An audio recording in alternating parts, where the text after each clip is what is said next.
the faith of our young people in our democracy. Because, I mean, they say, what is the essence of voting every 4 years when I don't see it creating any opportunities for me? And so we must not only vote, but we must consolidate our democracy, strengthen our institutions, improve our economies, and create opportunities for young people. Unfortunately, from time to time, you get a government and a leader who comes who takes things back. I mean, we've been trying to build up the institutions, the judiciary, and all the other state institutions, and then suddenly you come with a president who packs the courts with, I mean, people who have known party affiliations, you know, even though there's no cap or a ceiling on the number of Supreme Court judges. I mean, there comes a president who appoints the most judges in history, you know, just because you want to dominate the courts. We have problems with our judiciary's neutrality. There have been 2 interlocutory injunctions that were placed, one on the president and another on the speaker.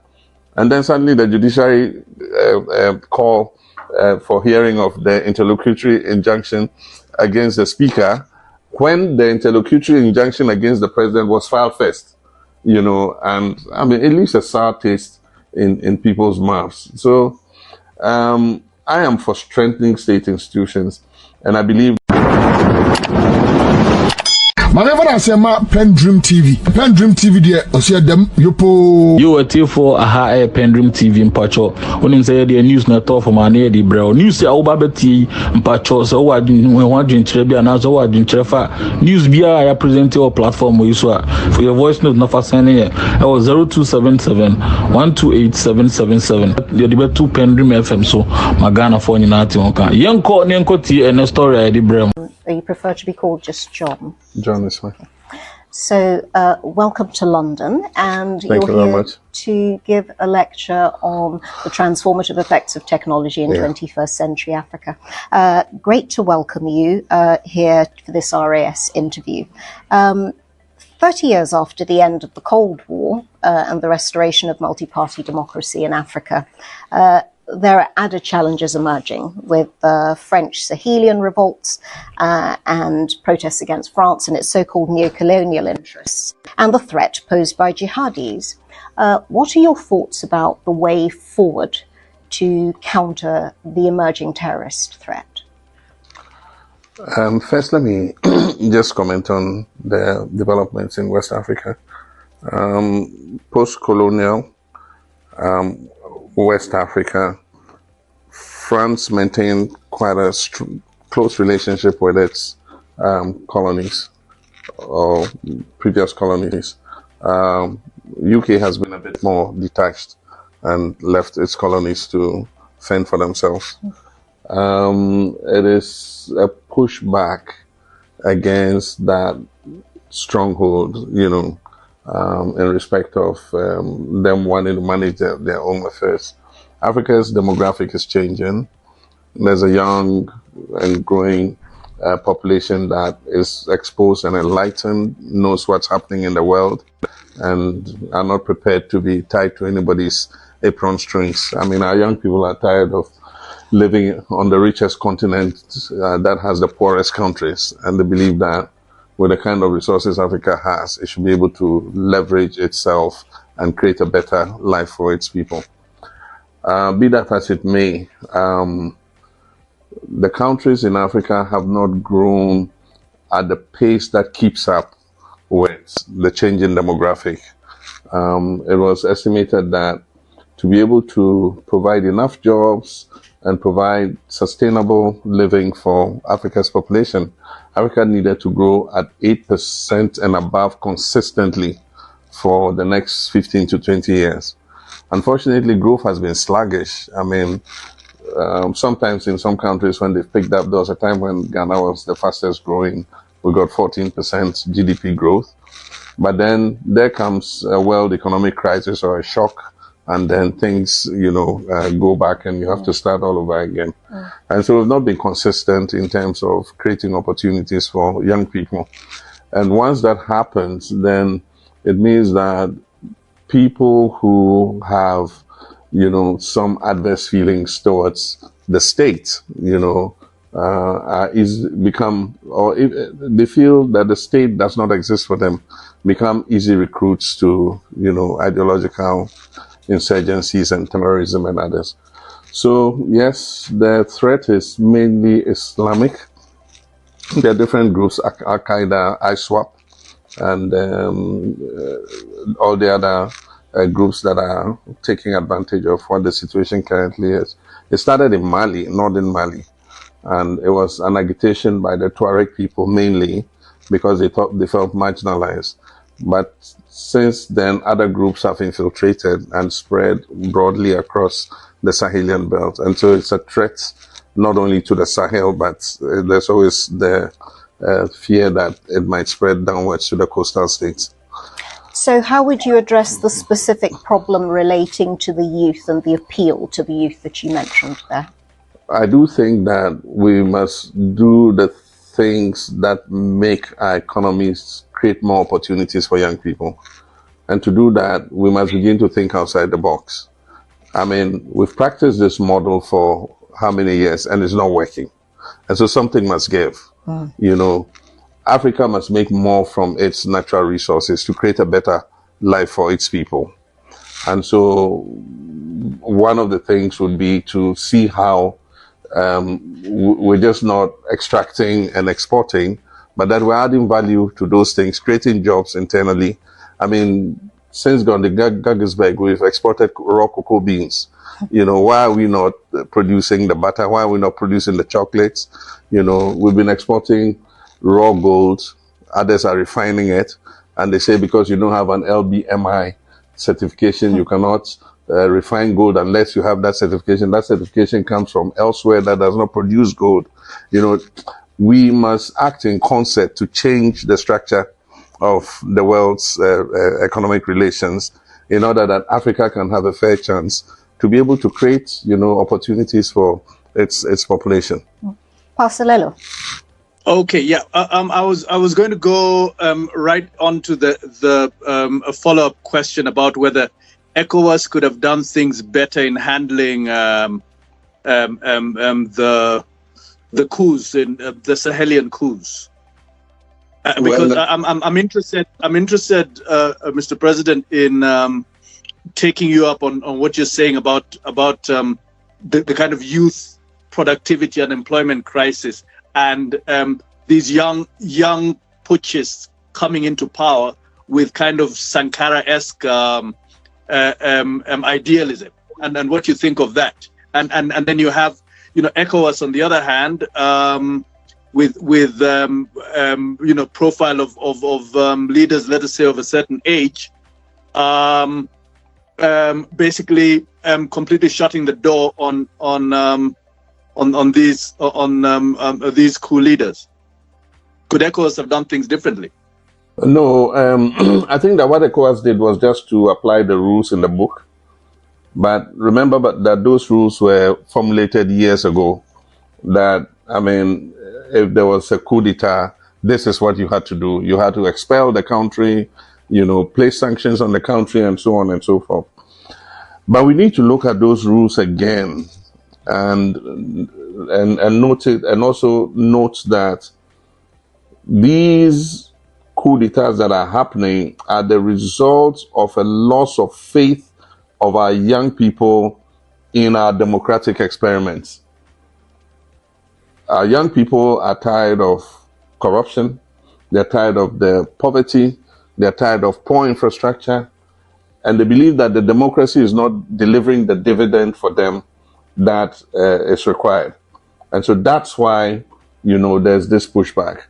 And so we need as ECOWAS to sit again and look at those rules that were set, that you sanction countries, you expel them from the union and all that, and come out with new rules of engagement. I do think that as a sub-region, we're not cooperating enough. We have all the ETLS and all the rules. ECOWAS trade liberalization says that if you have 60% local content, you can export goods freely into the neighboring country. It hasn't really worked that way. You have all kinds of, non-tariff barriers. You have transit fees charged by countries when they shouldn't. And so we're not leveraging the opportunities that this sub-regional cooperation should. And as long as we're not doing that, then we're not creating the momentum that can change people's lives. Every country is a silo in itself. And so I do think that we need to look at the whole ECOWAS project again.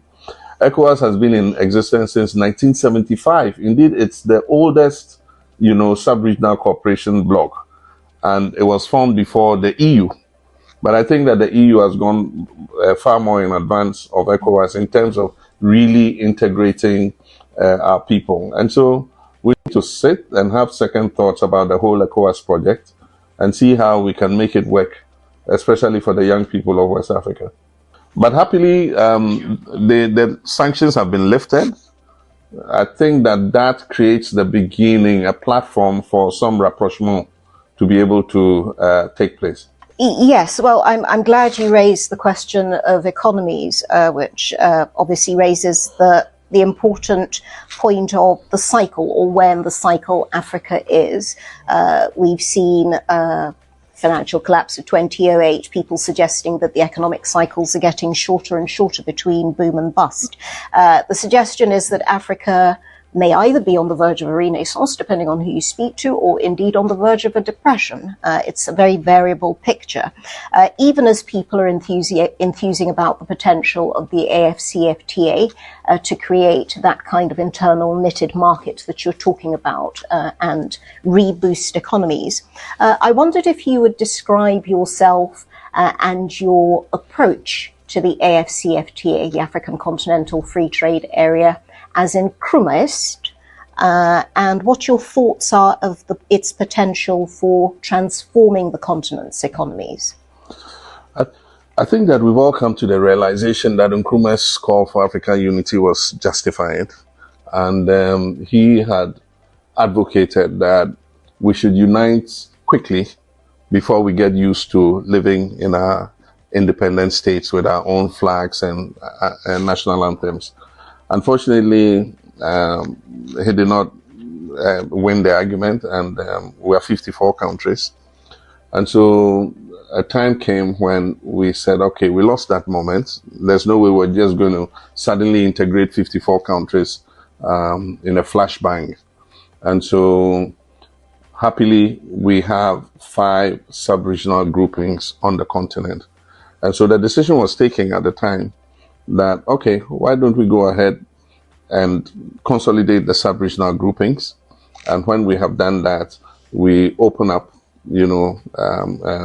trade between the sub-regional blocks and use that as a building blocks to eventual continental unity. I was the chairman of the high-level committee on trade that was the precursor to the African Continental Free Trade Area. There are 2 stumbling blocks to the success of African Continental Free Trade. And the first one is just even the availability of the infrastructure for trade. All the trade routes, shipping routes, are not geared towards trade between Africa. They're geared towards trade with the rest of the world. Mm-hmm. And so they're geared towards taking raw materials out of Africa and bringing finished commodities back in. And so if you wanted to ship tea from Kenya, you were more likely to have that that tea being transshipped from some other continent before coming back to Africa. And if I wanted to send, let's assume we were exporting cocoa products to, say, Sudan, the products will probably go to Europe somewhere, be transshipped through Dubai and somewhere to Sudan. So the infrastructure itself does not exist for that kind of trade. And so one of the things we must look at is how do we improve the trade infrastructure in Africa in terms of railways, in terms of road transport, in terms of direct shipping. Even if I wanted to ship a container from Accra to Monrovia, which is in West Africa, and I ship the container from Accra to London, that container is going to get to London before the other container gets to Monrovia. So those are the structural rigidities that we have. The next is that we have contained our production in silos for so long that even gearing up productivity to be able to get the goods to export to each other, we do not have it. In Ghana, our manufacturers have been producing for a 30 million market for years. And so how to leverage that production to a 1.3 billion market does not take place overnight.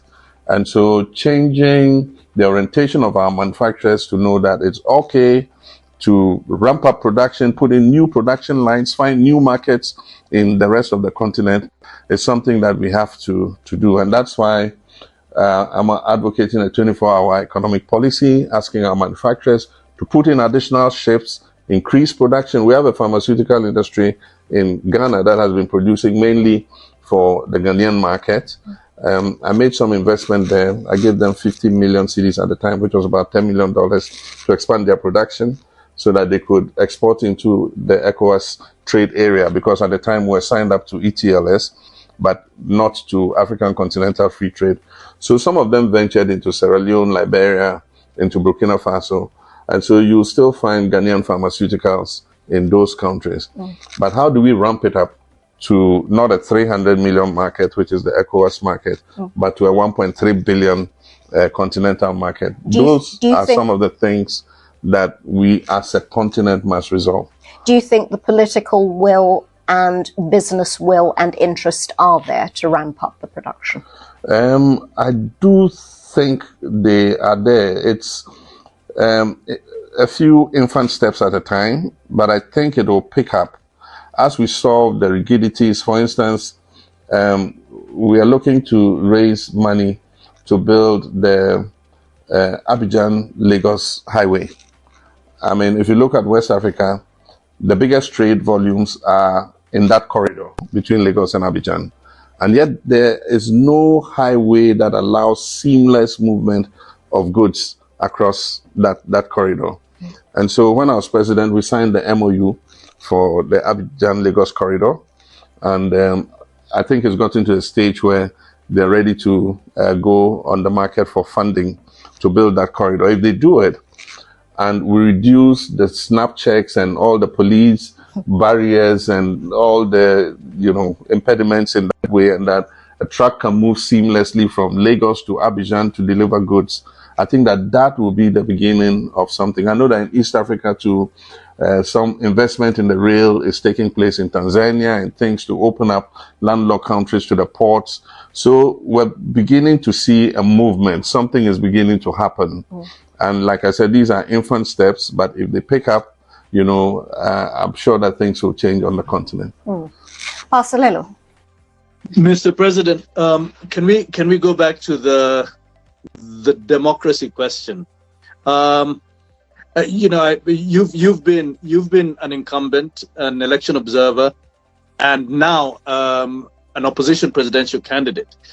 What are your thoughts on how electoral commissions should be designed to minimize partisan bias? I've participated in many elections in Ghana as a participant, a direct participant, but also as an observer in many other elections all across the continent. And for one, you need an independent electoral commission. And in most countries, in the reports that I've written as an observer, is that the nations should have electoral commissions that are independent and autonomous and not under the control of any government. Now, what happens is you assume that the commission should be independent, but in many cases, it is not so. Let me use my country, Ghana, as an example. We've had an electoral commission that has been a model for the whole of Africa because of the innovations that we have introduced at every stage of the way. Anytime we've had an election, we look at what went well, what didn't go well, and then we make, reforms in order to improve the election. And because of that, it has created some of the best electoral processes that Africa has. Unfortunately, you get a government that comes in that appoints people who have a known partisan record, onto the commission. You'd as much as possible want to appoint people who are credible, who are respected, who everybody knows, would be neutral. But this is a government that has a record of appointing NPP people onto the Electoral Commission. And indeed, sometimes it's forced out of their own mouths. One of the commissioners, said that our party is the biggest existential threat to democracy in Ghana. And he's a member of the commission, and we know that he was a patron of the NPP, a student movement on campus and all that. There's even another one who was part of the manifesto writing committee of, the NPP. So when you have people like that being appointed onto the commission, then you begin to wonder, should we change the mode of appointment of these people? Should the appointment be taken away from the president and given to some other independent body and all that kind of thing? So these are things that are beginning to bubble up. And I think that Ghana has the shock absorbers to be able to go through these processes and make the necessary reforms. In the last election, we went to court because the Electoral Commission changed the results several times. The declared results were announced differently several times. And aside from that, there were some incidents that happened, after we had all signed off on the printing of ballot papers. Somebody just goes back, one of our agents, to a printing house, and millions of ballot papers have been printed. Those ballot papers ended up in unauthorized hands, and we know that a lot of ballot stuffing was done.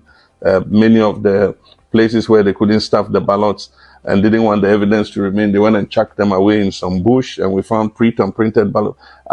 People were arrested with ballot papers. We handed them over to the police. Today, there's been no prosecution. 8 people were gunned down in the election. It's a very complicated process, and it needs a lot of stakeholder engagement. It needs level-headedness, to be able to encourage the EC to do its work, so that, we all are satisfied with the integrity of the election. Recently, there was an announcement of recruitment of returning officers, and the information we have is that ministers and DCs and others were asked to write the names of party apparatchiki and present them so that they would be appointed as the returning officers. Are these people going to be neutral? These are all questions that creates a problem for democracy in our countries. No, Mr. President, since the return of multi-party rule, 1992 for Ghana, I believe, for Kenya as well, and several other countries on the continent, we seem to have been running around in circles on the issue of electoral integrity, creating independent institutions, and so on.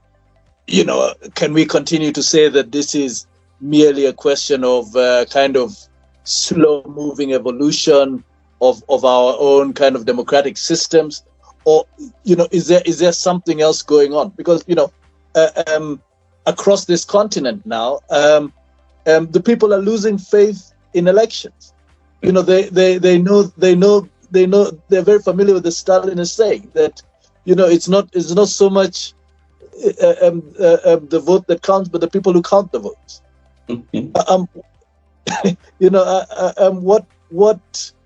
What's going on? You've been around the block. Yeah, Paselelo, I agree with you, and that accounts for part of the deterioration of the faith of our young people in our democracy. Because, they say, what is the essence of voting every 4 years when I don't see it creating any opportunities for me? And so we must not only vote, but we must consolidate our democracy, strengthen our institutions, improve our economies, and create opportunities for young people. Unfortunately, from time to time, you get a government and a leader who comes who takes things back. We've been trying to build up the institutions, the judiciary, and all the other state institutions, And then suddenly you come with a president who packs the courts with, people who have known party affiliations, even though there's no cap or a ceiling on the number of Supreme Court judges. There comes a president who appoints the most judges in history, just because you want to dominate the courts. We have problems with our judiciary's neutrality. There have been 2 interlocutory injunctions that were placed, one on the president and another on the speaker. And then suddenly the judiciary call for hearing of the interlocutory injunction against the speaker, when the interlocutory injunction against the president was filed first, and it leaves a sour taste in people's mouths. So I am for strengthening state institutions, and I believe that over the years from President Rawlings, even though President Rawlings came out of a military regime, he did well, especially considering the fact that he was the first president after the promulgation of the 1992 Constitution. He did well to start to build up those institutions. President Akuffo came, he's a known Democrat, and I don't think that there were those tendencies. President Mills, who's an alumnus of this university, was a perfect Democrat. I came and I did my best. I never ever interfered with the judiciary in any way. I never interfered in the working of state institutions. But unfortunately, I can't say the same for the last 7.5 years. You paint a troubling picture of democracy, and you refer to interlocutory injunctions and the process surrounding the anti-LGBTQI bill. Your comments on the impending passage of the bill and the politics around it?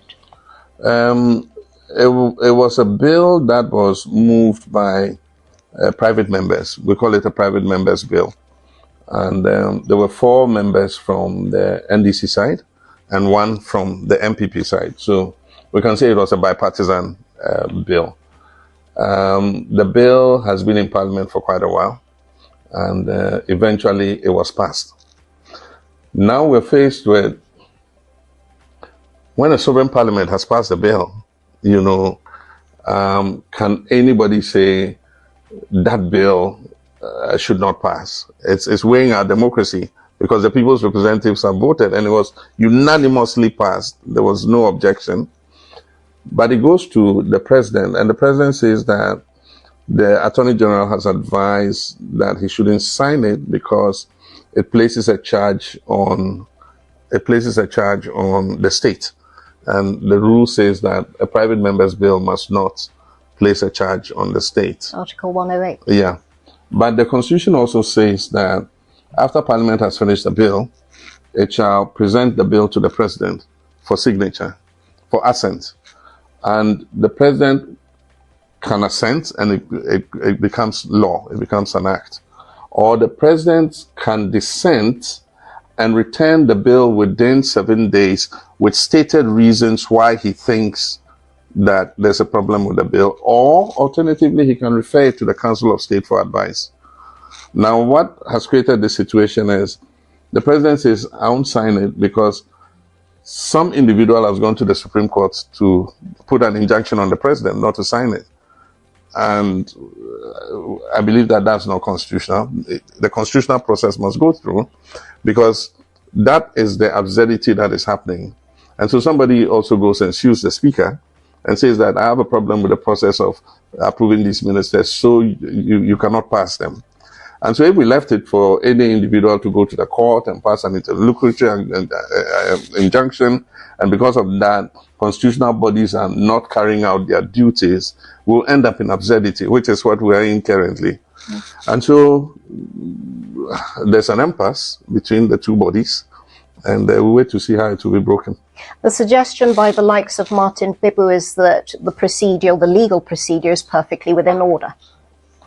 Yeah, he's a lawyer, well respected. But the point I'm making is, if we don't let the constitutional processes play out, then it's going to create a problem for our democracy. Because if any person who has a constitutional duty to perform says that I won't perform it because some citizen has gone to file a process in the court, you can guess the kind of confusion it will cause. Our great thanks to you, Your Excellency John Mahama, for those insights and for taking the time to share your insights with us into democracy, geopolitics, and the current democratic climate, indeed, in Ghana and Africa generally. Thank you very much. Thank you, Nanaya, and thank you, Pasalelo. Many thanks, Mr. President. I wish we had more time because I was dying to get your thoughts on a whole bunch of things on foreign policy and debt. But maybe we'll arrange for another time.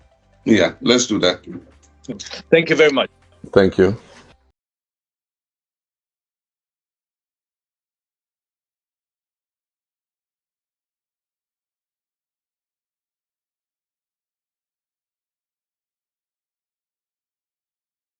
Story OTCC a platform my friend PENDREAM TV and I uti story no na o feedback we here and story our tie no any story be our platform no so be our tie o pese o my feedback no fafa WhatsApp message or WhatsApp number 0277128777 na yebebo e wo PENDREAM FM Ghana for nyina ate won ka Debi kama mamena PENDREAM TV ase na so far so good say open online portal e wo Ghana nipa share nipa follow nipa comment here to my best of knowledge without any biases PENDREAM TV